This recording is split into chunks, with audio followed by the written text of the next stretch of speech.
minha história dentro da TechVerde começou quando eu ainda era muito pequeno. Eu brinco que o meu primeiro brinquedo foi um baldinho e um martelo. Eu adorava ir nas obras com meu pai. Meu pai tinha uma consultora no litoral do Paraná, uma cidade bem pequena. E eu adorava ir nas obras com ele, catar os pregos tortos, levar para casa para desentortar e depois levar de novo para a obra, né? Eu sei que isso hoje tem outro nome, né? Trabalho escravo infantil, mas na época acho que o pai da gente podia fazer isso com o filho. E aqui na foto, inclusive, é eu e o Lucas. A gente, antes de ser sócio, a gente era primo. E ele era meu sócio no ofício de desentortar prego aqui, ó, desde pequeno. E essa vivência de obra, junto com meu pai, meu maior ídolo e meu herói, desde sempre, eu consegui viver intensamente, desde pequeno, o que era uma construção civil, né? Eu tinha o sonho, meu maior sonho era ser engenheiro. Nunca passou pela minha cabeça outra coisa. Era ser engenheiro civil. E depois do primeiro ano de faculdade, a única certeza que eu tinha é de que eu odiava engenharia civil. Não entendia como é que as coisas podiam continuar sendo feitas da mesma maneira, né? Todos aqueles desperdícios, aqueles resíduos, problema com mão de obra, o nível de artesanato que ainda era aplicado na construção civil. Meu pai fica bravo que eu falo isso, que ele acha que eu aprendi todas as cagadas com ele, mas não é bem assim, né? E a gente, às vezes, passa por alguns momentos importantes na nossa vida, onde o break é a melhor saída, né? Eu dei um tempo, eu fiquei um ano na Nova Zelândia, onde eu trabalhei desde barman até como um personagem de vampiro no Power Rangers. Não sei se alguém já assistiu Power Rangers. Se alguém digitar no YouTube Vampiro Power Rangers, vai aparecer eu lá. Então, é meio bizarro, mas a gente fazia um pouco de tudo lá para ganhar um pouco de dinheiro. Depois de um ano na Nova Zelândia, conhecendo um monte de coisa bacana, eu voltei para o Brasil e eu vi que, na verdade, dentro da construção civil e do caminho que eu estava trilhando, eu podia encarar todos esses problemas de apenas duas formas. Era ou como um paradigma que estava lá instalado, impossível de ser mudado, ou como um mundo de oportunidades. Eu acho que é no meio desses problemas, é no meio do caos, no meio dos maiores problemas, que a gente acaba encontrando as maiores oportunidades, né? Um pouco clichê, mas é verdade. E ali a gente decidiu começar a ser protagonista das mudanças que a gente acreditava para o nosso setor. A gente sonhou em tornar o setor da construção civil mais industrializado e sustentável. Esse era o nosso sonho grande. A gente não sabia nem como chegar lá, nem o que a gente ia fazer. E tudo começou dessa sala. Esse era o QG das mudanças que a construção civil no Brasil ia viver dali em diante, né? Era meio bizarro. Existia computador de tubo ainda naquela época. Era um computador, uma mesa, no escritório que meu pai tinha emprestado para a gente. Ali a gente começou num grupo pequeno de 6 pessoas, sonhando em tornar o setor da construção civil mais sustentável e mais industrializado. Um dos setores mais conservadores do nosso país e do mundo, né? Um setor responsável por consumir mais de 40% de toda a energia que a gente gera, e um setor responsável por gerar mais 60% dos resíduos que uma cidade gera. Um dos maiores emissores de CO2 no mundo, né? Fica na segunda ou terceira posição, dependendo do país e da matriz energética desse país. E o nosso sonho era mudar essa realidade. A partir dessa sala, a gente começou a pesquisar tecnologias no mundo inteiro, até chegar numa tecnologia que era amplamente difundida nos Estados Unidos e no Canadá. E na Alemanha era onde ela atingia os níveis mais altos de industrialização. A gente começou a montar um plano de negócio. A gente conseguiu convencer a Federação das Indústrias do Paraná a levar a gente dentro de uma comitiva para a Alemanha. Eles achavam que a gente era uns mega empresários no Paraná, talvez herdeiro de alguma fortuna, alguma coisa, porque dentro dessa comitiva tinham grandes empresários do Paraná, Santa Catarina e Rio Grande do Sul. E a gente era as pessoas mais novas, com certeza, e com certeza a menor empresa, porque ela nunca tinha produzido nada, então é difícil ter uma menor que a nossa naquela comitiva. Não sei se dá para ver o Lucas e eu estou aqui no meio aqui, com um terno que tinha uma ombreira que vinha quase aqui. E depois dessa viagem, a gente veio para o Brasil e a gente conseguiu convencer o Ministério da Economia da Alemanha a apoiar a transferência da tecnologia para o Brasil. E a nossa empresa ia ser a base para essa transferência de tecnologia. Uma empresa que tinha 6 pessoas, todos 100% ainda universitários. A gente ainda cursava engenharia civil, estava no 3º ano de engenharia civil. E a gente tinha como missão ser a pioneira com essa tecnologia aqui no Brasil. Depois de 1 ano e meio de pesquisa, a gente, junto com os alemães, diversas indas e vindas, a gente chegou no conceito ideal de fábrica. Era uma fábrica que, para ser implantada em outros países, custava no mínimo 3 a 4 milhões de dólares. E a gente tinha 300 mil reais para implantar essa fábrica. Então, você imagina a criatividade que você tem que ter para implantar uma fábrica com 300 mil reais. E não era só implantar a fábrica, era gerar todo o negócio, né? Era tudo que a gente tinha é 300 mil reais. Essa foto mostra o dia que a gente foi abrir a primeira máquina, e a única máquina grande da fábrica, onde a gente se juntou num final de semana para montar essa máquina. Olha o tamanho da inocência nossa naquela época, né? Era um final de semana, a máquina tinha chegado no porto, levaram até a fábrica, e a gente se juntou no final de semana para montar a máquina como se a gente fosse montar um Lego, né? E a gente não sabia que tinha fiação, que tinha um monte de coisa que não estava incluso e tal. O fato é que, depois de 1 ano e meio de transferência de tecnologia, adaptando as nossas normas e a nossa cultura, chegou o dia onde a gente ia receber uma comitiva da Alemanha que ia passar por a gente durante 15 dias, capacitando a nossa mão de obra, capacitando o nosso time e fazendo a operação piloto da primeira casa, né? A gente ia produzir na nossa fábrica a primeira casa, testar todos os processos da fábrica e de obra.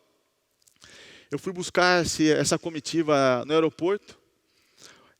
Pelo caminho eu descobri que das 20 pessoas que a gente tinha contratado para trabalhar na fábrica, só 4 apareceram. Como a gente não tinha dinheiro, a gente não tinha recurso para contratar ninguém para começar nem um dia antes. Então, 2009, ali, o boom da construção civil, você imagina o caos que era, né?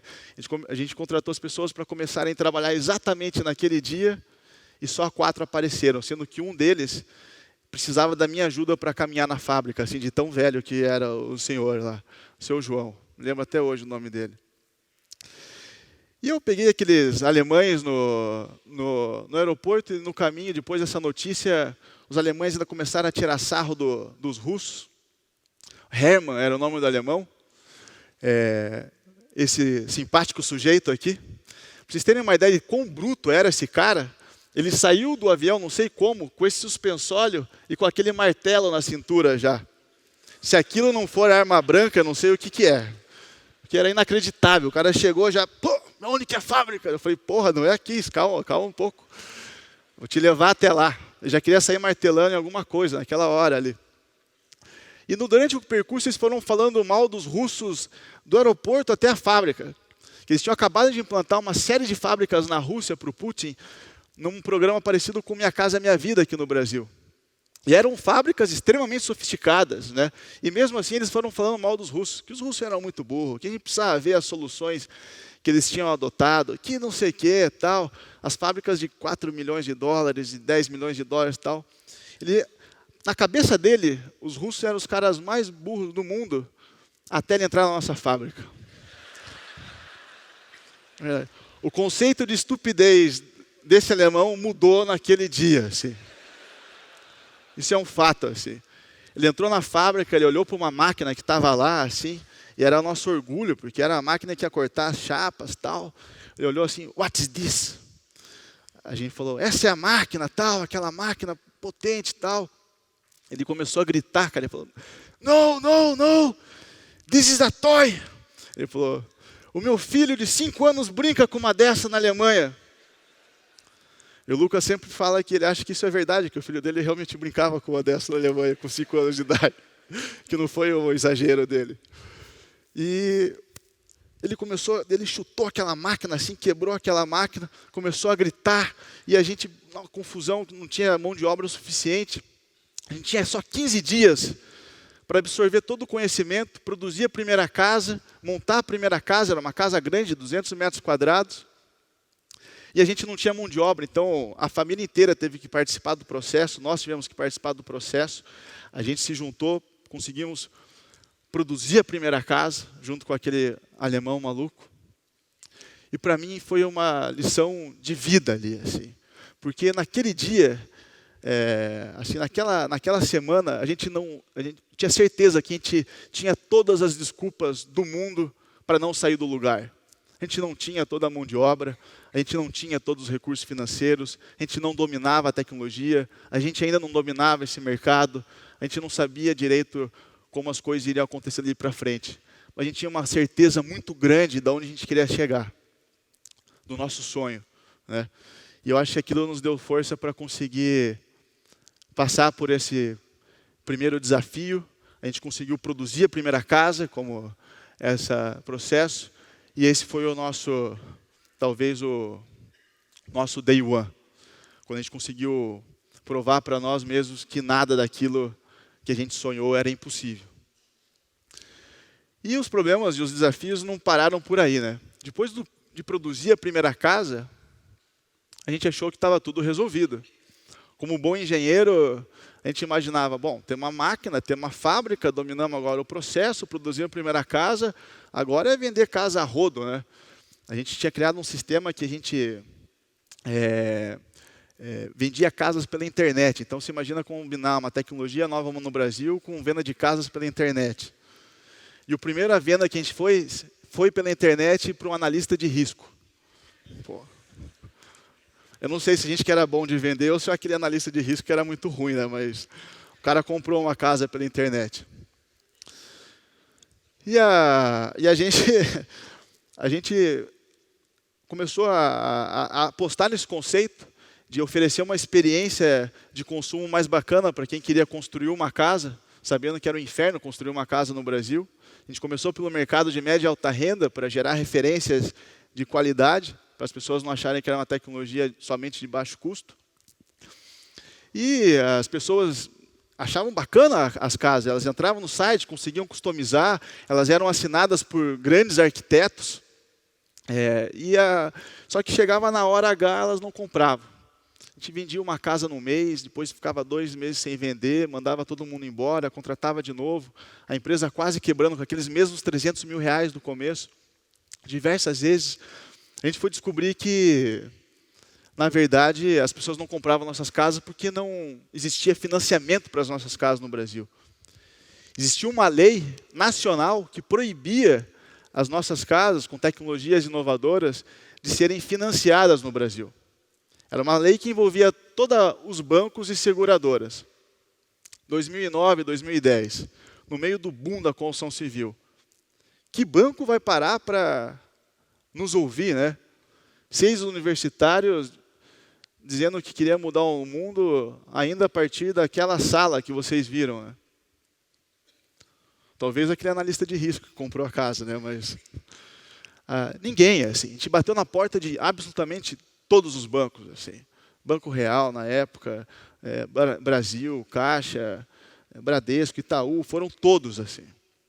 Até que chegou num dia, eu fui num evento de empreendedorismo e sustentabilidade também na Federação das Indústrias, lá no Paraná.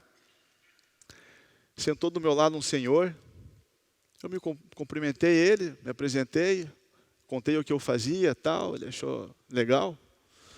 E ele se apresentou, ele falou, eu sou vice-presidente de novos negócios sustentáveis do Banco Santander.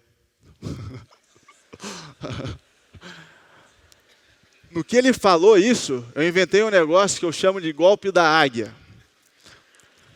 Eu abri minha mão assim, ó, eu agarrei o saco dele com tanta força que... Verdade? Eu falei, ou o meu financiamento ou os teus herdeiros.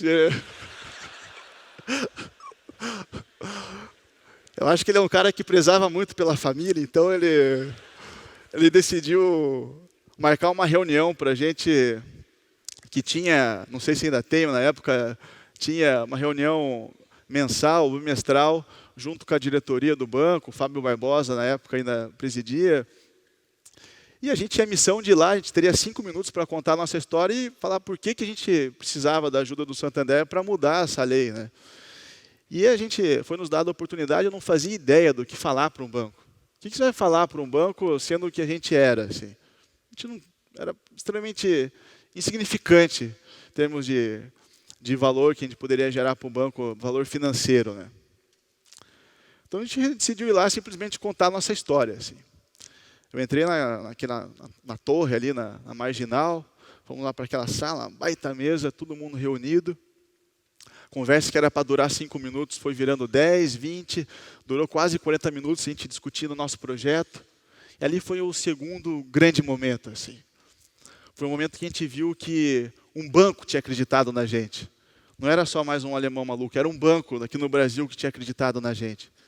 A gente tinha convencido um banco, naquele momento, a apostar nas nossas ideias e a gente conseguiu dar mais valor para nós mesmos. Assim. A gente viu que por mais que a gente não fosse grande naquela época, as grandes mudanças começam pequenas. Grandes empresas, a gente viu hoje, várias delas começam às vezes muito pequenas. E a gente era aquilo. Assim. A gente viu que por mais que a gente não fosse grande, a gente tinha um sonho gigantesco e a gente tinha um time extremamente engajado, que acreditava naquilo de corpo e alma. Eu tenho certeza que não seria nenhuma outra empresa no Brasil, gigante, que ia empreender as mudanças que a gente queria empreender no nosso setor, no nosso país. A gente era responsável por aquilo. A gente podia conseguir fazer aquilo dar certo. E a gente acreditou na gente. E depois, por consequência, eu acho que o Santander acabou acreditando. 6 meses depois, a nossa linha de financiamento conseguiu ser aprovada. A gente conseguiu mudar essa lei nacional, que envolvia os bancos e as seguradoras.